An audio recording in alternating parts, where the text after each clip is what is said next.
దర్శన టికెట్లను ఆఫ్లైన్ ప్రక్రియలో జారీ చేసే విధానాన్ని రద్దు చేసే యోచనలో ఉంది టీటీడీ. తిరుపతిలో సర్వదర్శనం భక్తులకు, నడకదారి భక్తులకు, రేణిగుంట విమానాశ్రయం, తిరుమలలో శ్రీవారి భక్తులకు ఆఫ్లైన్ విధానంలో దర్శన టికెట్లు ఇస్తున్నారు. ఇకపై టికెట్లన్నీ ఆన్లైన్లోనే జారీ చేసేందుకు కసరత్తు చేస్తుంది. జనవరి నెల నుంచి నూతన విధానం అందుబాటులోకి వచ్చే అవకాశాలున్నాయి. తిరుమలకు నిత్యం వేల సంఖ్యలో భక్తులు తరలిస్తూ ఉంటారు. భక్తులను వివిధ విధానాల్లో దర్శనానికి అనుమతిస్తూ ఉంటుంది టీటీడీ.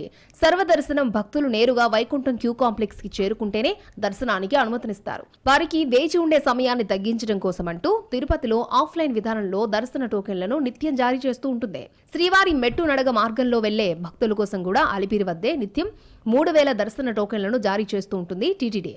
మరోవైపు శ్రీవాణి ట్రస్టుకు విరాళం అందించిన వారికి ఎలాంటి సిఫార్సు లేఖలు అవసరం లేకుండానే జారీ చేసే వీఐపీ బ్రేక్ దర్శన టికెట్లను కూడా రేణిగుంట ఎయిర్పోర్ట్ తో పాటు తిరుమలలో ఏర్పాటు చేసిన ఆఫ్లైన్ కౌంటర్ ద్వారా జారీ చేస్తోంది. వాస్తవానికి ఈ విధానం ద్వారా భక్తులు వేచి ఉండే సమయాన్ని తగ్గించడం కోసమంటూ టీటీడీ ప్రారంభించినా అది సత్ఫలితాలను ఇవ్వకపోగా వికటిస్తూ ఉండడంతో టీటీడీ పునరాలోచనలో పడింది. ఆఫ్లైన్లో దర్శన టికెట్ల కోసమే భక్తులు గంటల తరబడి వేచి ఉంటున్నారు. ఉదయం 3 గంటల నుంచి జారీ చేసే సర్వదర్శనం టోకెన్ కోసం ముందు రోజు నుంచే భక్తులు క్యూ లైన్లోకి చేరుకుంటూ ఉండడంతో వాటిని ఇప్పుడు ముందు రోజు మధ్యాహ్నం జారీ చేస్తోంది టీటీడీ. శ్రీవాణి దర్శన టికెట్లను ఉదయం 10 గంటల నుంచి జారీ చేసి సాయంత్రం 4 గంటలకు దర్శనానికి అనుమతించవలసి ఉండగా ముందు రోజు రాత్రి 10 గంటల నుంచి క్యూ లైన్లో భక్తులు చేరుకుంటున్నారు. పరిమితి సంఖ్యలోనే ఈ టికెట్లు జారీ చేయాల్సి ఉండడం, అంతకు మించిన సంఖ్యలో భక్తులు గంటల తరబడి కౌంటర్ల వద్ద వేచి ఉన్నా టికెట్లు లభించకపోవడంతో టీటీడీపై ఆగ్రహం వ్యక్తం చేస్తున్నారు భక్తులు. టీటీడీకి వ్యతిరేకంగా ధర్నాలు చేయడంతో పాటు టికెట్ల కోసం భక్తుల మధ్య తోపులాటల వంటి ఘటనలు జరుగుతూ ఉండడంతో టీటీడీ ఈ విధానాన్ని పూర్తిగా రద్దు చేసేందుకు నిర్ణయం తీసుకుంది.